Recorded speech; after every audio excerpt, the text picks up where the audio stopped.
Hello and welcome to Practical Ideas for Growth. I'm Sarah Dobeck, and today I'm joined by one of the members of our team, Katie Renault.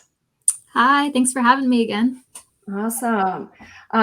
First, to our audience, one, happy Veterans Day to all of our amazing veterans out there that serve this country or have served this country. Thank you for all that you do. And second, we're so sorry about the technical difficulties yesterday. The stars were just not aligning to be able to go live yesterday with technology. There were issues left and right. So we got those figured out, and we are excited to be here on Friday morning with you. We are talking today about employer branding, and this is such an important topic. You know, one of the top issues in the profession has been staffing and recruiting of key talent for organizations for a very long time. And cutting firms and consulting, all service-based companies really are in the thick of it with this. And so today I've got Katie and our team who leads a lot of these services for our clients. And we're just going to talk about what we're seeing and what's going on in, in employer branding.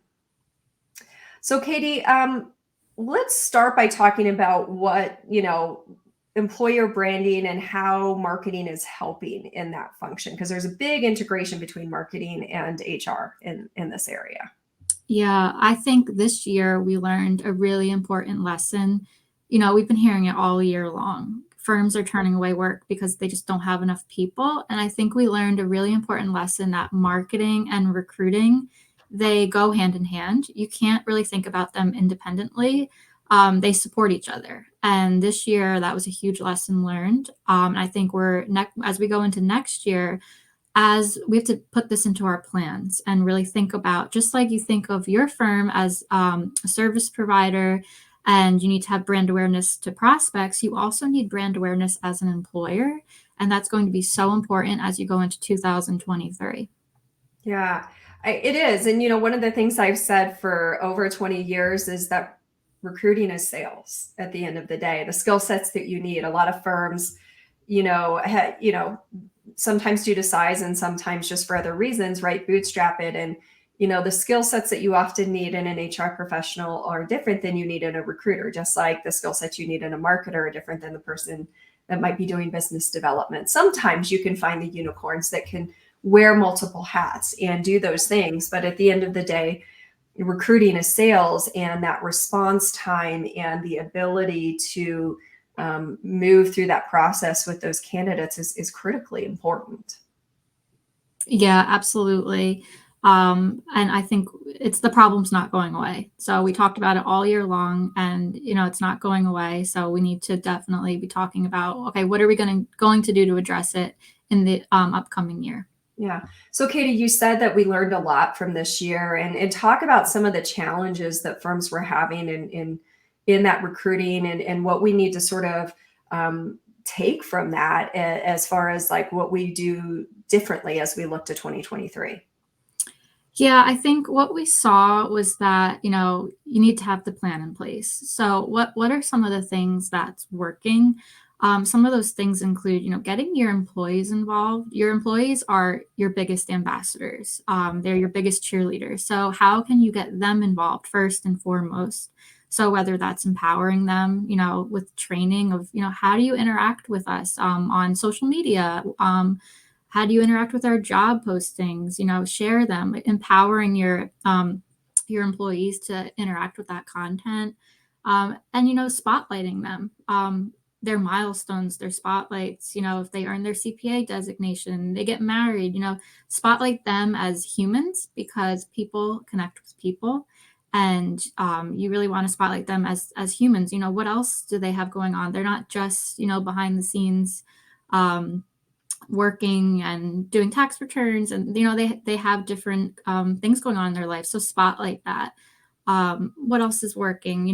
Survey them. We're big with surveys, so and do a survey, ask them about what they like about working at the firm, and you can use that in your marketing collateral. So we're seeing those things work and get a lot of traction. Absolutely. I think anytime we can get into the mind of the buyer, in this case, their candidates, right? It's important to really understand what they want. And yes, there are trends, right? We have all these generational trends, but one of the things we've talked about in some of our previous discussions is the importance of values that people hold, and those vary. And if you can understand the values that your employees hold, you can work to attract more of those by how you talk about your firm. I also love that you talk about having a plan, because for so long in recruiting, it's been reactive, right? And I think one of the learnings, right, that we've had this year is that plan has to be consistent in how we're promoting it. And just to give a frame of reference, I mean, I'm hearing from firms that they'll turn around quickly, they'll be uber responsive, right? And they'll check a resume, they'll schedule an interview for the next day and find out the candidates also have, like 6, 8, 10 other interviews, right? And they won't even make it. So if you're not almost like in the first lineup of that, there's no guarantee that they'll complete those interviews. Let alone you're going up against such massive competition, that this brand awareness, putting your culture out there, helping people understand what truly makes you different, I think is so important in all of this. Yeah, I mean, just like you're interviewing them, they are interviewing you. It's really a two-way process now. Before they even come to the interview, they're going out on the internet looking at your reputation. So, what do they see when they Google your firm? They go out to your LinkedIn page. They're looking at the different partners on LinkedIn. Who are they going to be working with? What articles have been published, awards won, what's being said on Glassdoor, Fishbowl. Like, they are doing their research. It's two-way now. Yeah. Let's talk about Glassdoor, because we hear about Glassdoor and other kind of user-driven communities all the time in recruiting. We get lots of questions about this. Like, what should firms be doing with Glassdoor and Fishbowl and all the other, places that these comments pop up around, working for a company? Yeah, I would say first and foremost, being aware of what's out there. So, identify someone who's going to take charge of monitoring it. So, step one with Glassdoor is to really own your profile. So the profile exists whether or not you know it. Someone can create a profile about your firm and start populating it. It does not have anything to do with if you created an account or not. So go out there, check. Do you have control of your profile? It's better to be aware of it and get in front of it than to have it just out there without any responses. And Glassdoor doesn't have to be a negative thing. There can absolutely be positive things on there. So, people writing about their positive experiences, and you can have photos of things that are going on internally so that people get an inside look of the culture at your firm. So sometimes Glassdoor gets a negative reputation, but really you can use that as a positive thing. Oftentimes, if you were to Google the name of your firm, it's one of the first couple things that pop up. Yeah, absolutely. What's this Fishbowl thing? Because I think there's a lot of people there that don't truly understand what Fishbowl is either. Yeah, Fishbowl's pretty new. So it's a part of Glassdoor. I think there's some co-ownership there, but it's an app that you can download, but it's also accessible on a browser. You can get to it from your computer as well. And it's basically a place as a community for employees to talk with each other. So an employee can talk to someone who's a prospective employee. If they have a question, they want honest, candid feedback. There's conversations going on in Fishbowl that you can feel like it's a safe place to ask questions about an employer that you might be interested in applying to. Yeah, absolutely. And again, this is something that these are all user driven, which means you can't control. You can wish and hope that there's not something going out there, but I think the best thing to do is be aware of it and to monitor what's happening in some of those places, because if you can't control it, you might as well join and be aware of the conversation that's happening. Mm-hmm. Right. So, Katie, what are some of the things that firms can do to incorporate, more employer branding into their 2023 marketing and communication strategies?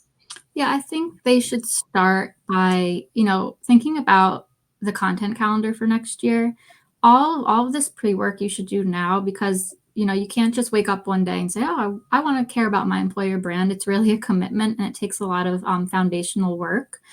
So what are you going to put in your content calendar next year? what's going out in email marketing, your socials, your blogs, that's not technical content about your service lines, but more also you want to integrate things about, the unique benefits of working at your firm. What's the environment like? What types of unique programs do you offer, like mentorship, business development, career advancement? What types of things are you doing to give back to the community? Think about different, what employees are going to care about, or prospective employees, and work that into your content calendar. Sprinkle it in so that it's not just technical content going out. You're also putting out content that a future employee would visit your website or your social media and see this content and identify with it. Absolutely. I love it. I think it's so important. What about the mistakes, right? What are some of the things that you see firms doing, either a mistake or opportunities? That's what we like to call them here at Innovatus. What are the opportunities that we have to maybe amp up what we're doing or elevate what we're doing next year?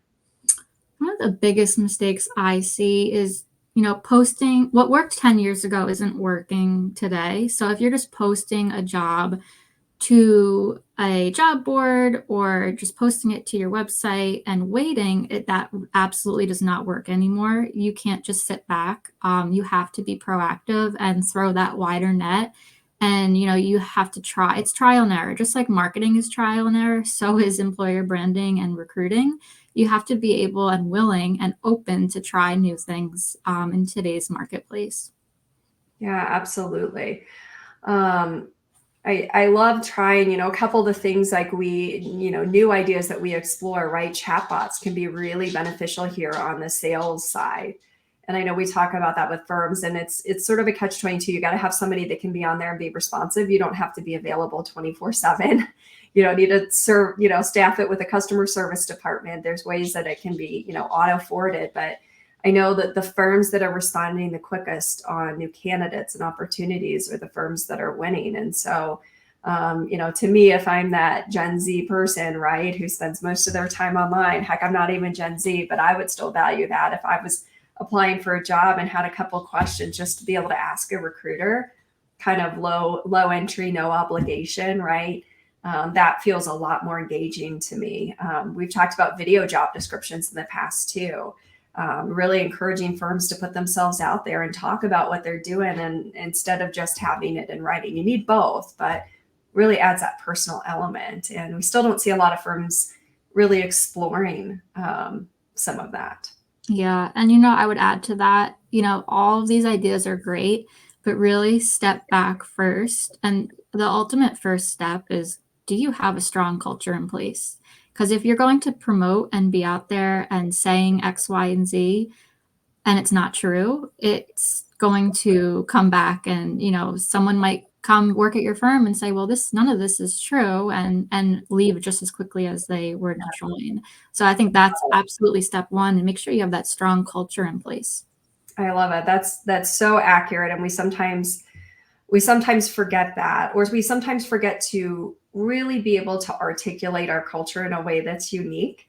We tend to use a lot of the same words in this profession that we feel like represent us, but aren't quite as descriptive as they could be. And we see a lot of that show up on firm websites. So I love that you hone in on focusing internally first on that. That's great. Katie, any final tips that you want to share with our audience before we wrap up today? I would just say, if you're going to walk away from something with attending this LinkedIn Live, it's just start to lay the foundation now and think about what will set you up for success next year. And that small step might be raising someone's hand, like who's in charge of this? Who's going to take ownership of it next year? That could be your first small step. Absolutely. Great advice. Thank you so much. And thank you to our listeners. Happy Friday.